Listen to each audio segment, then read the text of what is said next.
নমস্কার বন্ধুরা, তোমরা কেমন আছো? আমি ভালোই আছি। আজকে তোমাদের যে গল্পটি আমি শোনাতে এসেছি, নাম মুক্তার ভূত। লেখক শরদিন্দু বন্দ্যোপাধ্যায়। শিবু মুক্তার আর বেনি মুক্তারকে মহকুমার সকলেই চিনত। তাদের মতো ধূর্ত ধরিবাজ লোক ও তল্লাটে আর কেউ ছিল না। লোকে যেমন তাদের চিনত, তেমনি ভয়ও করত। একবার তাদের পাল্লায় পড়লে আর কারোর রক্ষে ছিল না। চোখ যেমন গা থেকে রক্ত শুষে নেয়, অথচ জানতে পারা যায় না, তারাও তেমনি মিষ্টি কথায় ভুলিয়ে টাকা শুষে মক্কেলকে সর্বশান্ত করে দিত। আদালতে দুজনের মধ্যে রেষারেষি চলত, আবার বাইরে ভাবও ছিল। কিন্তু শিবু মক্কেলকে বলতো, বেনিটা জানে কি, ওকে এক তুড়িতে উড়িয়ে দেব। আবার বেনিও নিজের মক্কেলকে বলতো, শিবুটা একটা আস্ত গাধা, আইনের প্যাচে ফেলে ওর দফা রফা করবে। কিন্তু সন্ধ্যাবেলা একজন আর একজনের দাওয়ায় বসে তামাক না খেলে রাত্রে ঘুম আসে। এমনইভাবে দুই মুক্তার সারা জীবন পরস্পরের সঙ্গে বাইরে বন্ধুত্ব আর ভিতরে শত্রুতা করে ক্রমে বুড়ো হয়ে এলো। দুজনেরই বেশ টাকা কড়ি, বাড়িঘর হয়েছে। বলতে গেলে তারাই দেশের মধ্যে সবচেয়ে গণ্যমান্য হয়ে উঠেছে। বারোয়ারি পুজোয় এক বছর শিবু প্রেসিডেন্ট হয়, পরের বছর বেনি প্রেসিডেন্ট হয়। স্কুল কমিটিতেও তাই, কেউ কারুর চেয়ে খাটো নয়। ওদের দুজনের মধ্যে বোধহয় শিবুরই ফিচলে বুদ্ধি বেশি ছিল। সে একদিন মনে মনে মতবান, বেনিকে ভালো করে ঠকাতে। বুদ্ধির যুদ্ধে কখনো বেনি জিতেছে, কখনো শিবু জিতেছে। ফলে কেউই বড়াই করে বলতে পারত না যে আমি বেশি চালাক। শিবু মুক্তার ফোন ঠিক করে হঠাৎ একদিন সন্ধ্যাবেলায় হন্তদন্ত হয়ে বেনিকে গিয়ে বলল, ভাই বেনি, বড় বিপদে পড়েছি বুঝলে, 50টা টাকা ধার দিতে পারো? আমি কালই ফেরত দেব। বেনি শিবুর মতলব বুঝতে পারলে না, বললে, তার আর কি, নিয়ে যাও। শিবু টাকাটা নিয়ে নিজের বাড়িতে গ্যাঁট হয়ে বসল। পরদিন টাকা ফেরত দেওয়ার কথা, কিন্তু শিবুর দেখা নেই। বেনির মনে উতলা হয়ে উঠল। তারপর আরও দুদিন কেটে গেল, কিন্তু শিবুর টাকা দেবার কোনো চেষ্টাই দেখা গেল না। বেনি মহা ফাঁপড়ে পড়ল। সে বুঝলে শিবু তাকে বিষম ঠকিয়েছে, কিন্তু লজ্জায় সে কথা কারুর কাছে বলতে পারলে না। হ্যান্ডনোটে না লিখিয়ে নিয়ে শিবুকে সে টাকা ধার দিয়েছে, একথা যদি জানাজানি হয় তাহলে দেশ শুদ্ধ লোক যে হাসবে, বলবে বেনি মুক্তার একটা গাধা। শিবুও তাই চায়। বেনি মুক্তার ভেবে ভেবে আধখানা হয়ে গেল।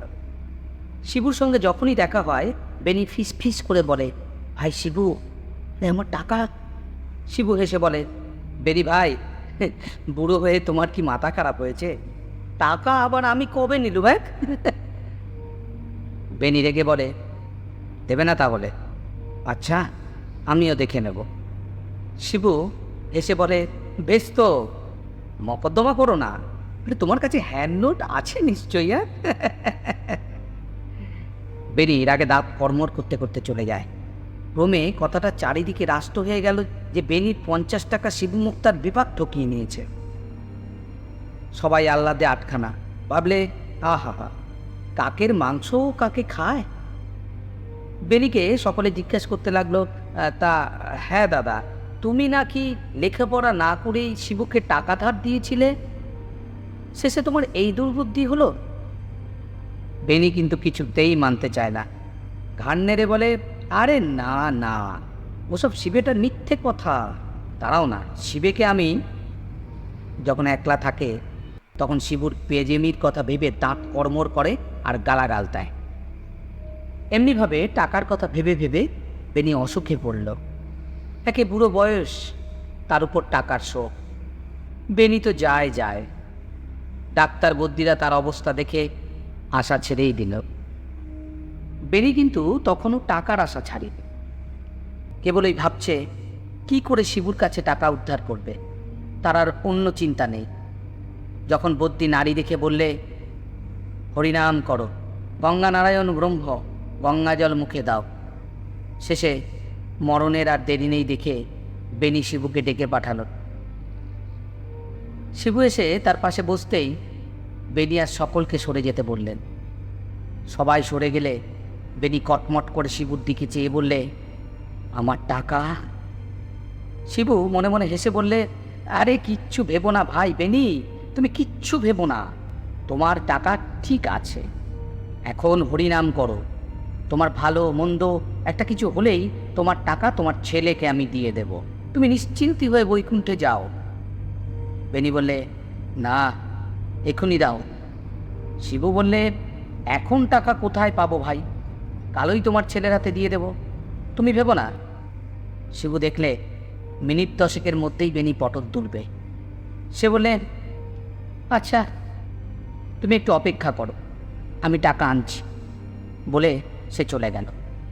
নিজের বাড়িতে ফিরে গিয়ে শিবু গম্ভীরভাবে বসে রইল। তারপর বেনির বাড়ি থেকে যখন মরা কান্না উঠেছে, তখন সে আবার বেনির বাড়িতে গিয়ে হাজির হলো। যেন কতই শোক পেয়েছে। এমনইভাবে কাঁদতে কাঁদতে বেনির ছেলেকে সান্ত্বনা দিতে লাগলো। বললে, আমি আর বেনি এক মন এক প্রাণ ছিলুম, তাই শেষ সময়ে আমাকে দেখবে বলে বেনি ডেকে পাঠিয়েছিল। যাবার সময় বলে গেল, আমার ছেলে নেহাত ছেলে মানুষ, দেখবার কেউ নেই, তুমি দেখাশোনা করো। হ্যাঁ, তা কিছু ভেবো না বাবা, তোমাদের সব ভার আজ থেকে আমি নিল। বেনি আমার কাছ থেকে অনেক অনেক টাকা ধার নিয়েছিল, তা সে যাক, সে টাকা আমি তোমাকে দিল। হ্যান্ড নোটগুলো আমি সব ছিঁড়ে ফেলে দেবো। পাড়া পড়শি যারা ছিল তারা শুনে তো অবাক হয়ে ভাবতে লাগলো, তাই তো, কি আশ্চর্য, শিবুর সঙ্গে বেনির এত ভালোবাসা ছিল। ক্রমে বিকেল হয়ে আসছিল। পাড়ার অনেক ছেলে ছোকরা জুটে বেনির মরা কাঁধে নিয়ে শ্মশানে চলল। শিবুও বন্ধুত্বের খাতিরে সঙ্গে গেল, ইচ্ছেটা বেনির শেষ দেখে তবে বাড়ি ফিরবে। গঙ্গার ধারে শ্মশানঘাটে যখন সবাই পৌঁছল, তখন সন্ধে হয়। পশ্চিমের আকাশের আলো ঝিলমিল করছে। মরা নামিয়ে ছেলে ছোকরারা কাঠের সন্ধানে বেরোল। শিবু বুড়ো মানুষ, তাই সে মরা ছুঁয়ে ঘাটেই বসে রইল। কেউ কোথাও নেই। শিবু একলাটি মরার চালি ধরে বসে আছে আর ভাবছে, বেনিকে কি ঠকানোই ঠকিয়েছি। টাকাকে টাকা পেলুম, আবার বেনিটা মরেও গেল। এখন আমি একলাই মুক্তারি করব, আর আমায় পায় কে? মনের আনন্দে শিবু একটা বিড়ি ধরিয়েছে। এমন সময় হঠাৎ পিছন থেকে প্রচণ্ড একটা চড় খেয়ে শিবু প্রায় চিৎপাত হয়ে পড়ে গেল। ধর্মর করে উঠে চারিদিকে তাইকল, কই, কেউ তো কোথাও নেই। বেনির মরা চালির ওপর শুয়ে আছে। কে চর মারলে? শিবু জীবনে অনেক মরা পুড়িয়েছিল, তাই সে শ্মশানে তার ভয় ছিল না। সে ভাবে, এ কি হলো? তবে কি কোনো শকুনি কিংবা গিধ তার গালে পাখার ছাপটা মেরে গেল? কিন্তু তাই বা কি করে হবে? আকাশে তো একটাও পাখি নেই। শিবুর বড়ই ভাবনা হলো। সে সতর্কভাবে বসে মরা পাহারা দিতে লাগল। শিবু মরার পায়ের দিকটাতে বসেছিল। হঠাৎ মরাটা এক পা তুলে ক্যাপ করে তার পেটে লাথি মেরে দিয়ে আবার যেমন ছিল তেমনিভাবে শুয়ে পড়ল। লাথি খেয়ে শিবু পোক করে উঠেছিল, কিন্তু তবু সে সহজে ভয় পাবার পাত্র নয়। তার মনে হল বেনিটা নিশ্চয়ই মরেনি, তাকে ভয় দেখিয়ে টাকা আদায় করার এই ফন্দি বার করেছে, নইলে মোরা কখনো লাথি মারতে পারে? শিবু বেনির নাড়ি টিপে দেখল, না, নারী নেই, গা বরফের মতো ঠান্ডা। তখন বুকে কান রেখে দেখলে শব্দ হচ্ছে কিনা, কিন্তু বুকও একেবারে নিস্তব্ধ। এই দেখে শিবুর ভীষণ ভয় হলো। বেনি যে মরে গিয়েছে তাতে সন্দেহ নেই, সুতরাং এ বেনির ভূত না হয়ে যায় না।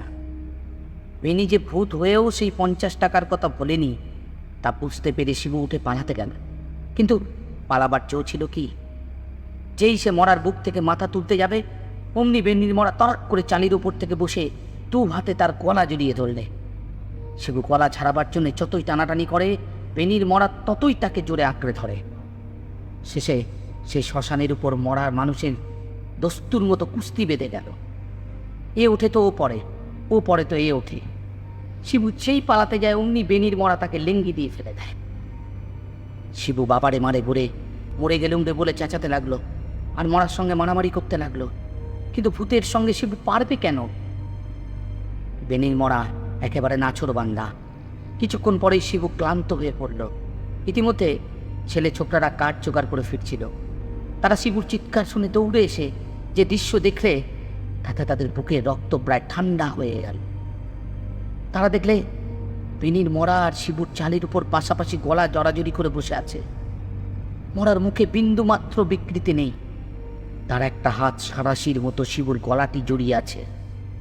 শিবুর মুখ ভয়ে নীল হয়ে গেছে। সে মাঝে মাঝে উঠে পালাবার চেষ্টা করছে, কিন্তু কিন্তু পালাতে পারছে না। বসে পড়ে ঠক ঠক করে কাঁপছে। শিবুর ছেলেও এসেছিল।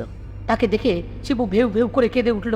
ওরে বাবা, তুই তুই শিগগিরই বাড়ি যা, তুই শিগগিরই বাড়ি যা, 50টা টাকা বেনির বইয়ের হাতে দিয়ে আগে যা, নইলে নইলে আমাকে এটা ছাড়বে না।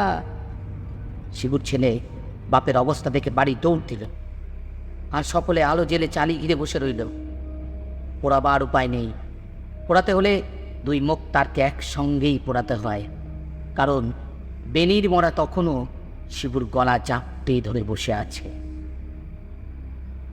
আজ আমার গল্পের এখানেই সমাপ্তি। গল্পটি যদি ভালো লেগে থাকে অবশ্যই লাইক, কমেন্ট অ্যান্ড শেয়ার করবেন। এইরকম আরও গল্প শুনতে আমার চ্যানেলটিকে অবশ্যই সাবস্ক্রাইব করবেন।